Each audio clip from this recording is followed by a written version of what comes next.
আজকাল দেখছি ধর্মীয় গোঁড়ামির বেড়াজালে আটকে পড়া কিছু ধর্মান্ধ মানুষ ধর্মের প্রকৃত মানেটাই হারিয়ে ফেলছে।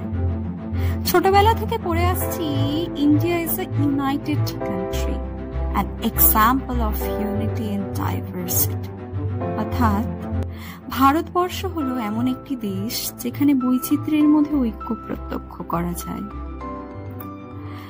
এখানে হিন্দু, মুসলিম, বৌদ্ধ, জৈন, খ্রিস্টান নির্বিশেষে প্রতিটি ধর্মের মানুষই মিলেমিশে থাকে। কিন্তু বর্তমান বাস্তবটা যেন তার এক ভিন্ন চিত্র প্রদর্শিত করছে। প্রকৃত ধর্ম কি কখনো অন্যের ধর্মে আঘাত হানতে শেখায়, নাকি নিজের ধর্মকে ভালোবাসতে ও অন্যের ধর্মকে সম্মান করতে শেখায়? কোনটা?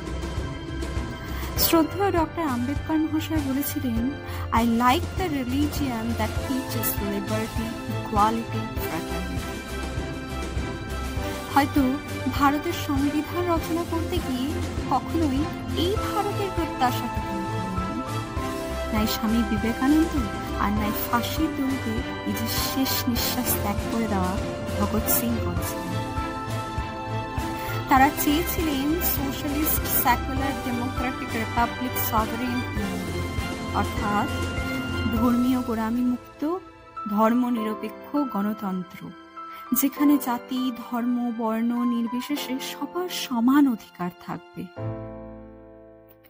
আসলে ধর্মের প্রকৃত উদ্দেশ্য তো হলো হিংসা বর্জন করে নিজেকে নিজের অন্তঃসত্ত্বার সাথে পরিচয় করিয়ে দেওয়া। আচ্ছা, আপনার কাছে ধর্মের অর্থ কি? আমার কাছে কিন্তু ধর্মের অর্থ শান্তি, ভালোবাসা, সৌভ্রাতৃত্ববোধ এবং সর্বোপরি নিজেকে নিজের প্রকৃত অন্তঃসত্ত্বার সন্ধানে ধাবিত করে সেই সুপ্রিম, অলমাইটি, ইনফিনিটি অর্থাৎ সর্বশক্তিমান অসীম শক্তির কাছে নিজেকে উৎসর্গ করে দেওয়া। অন্যের ধর্মে আঘাত হেনে না, নিজের ধর্মকে ভালোবেসে ও অন্যের ধর্মকে সম্মান। ধন্যবাদ আপনাদের।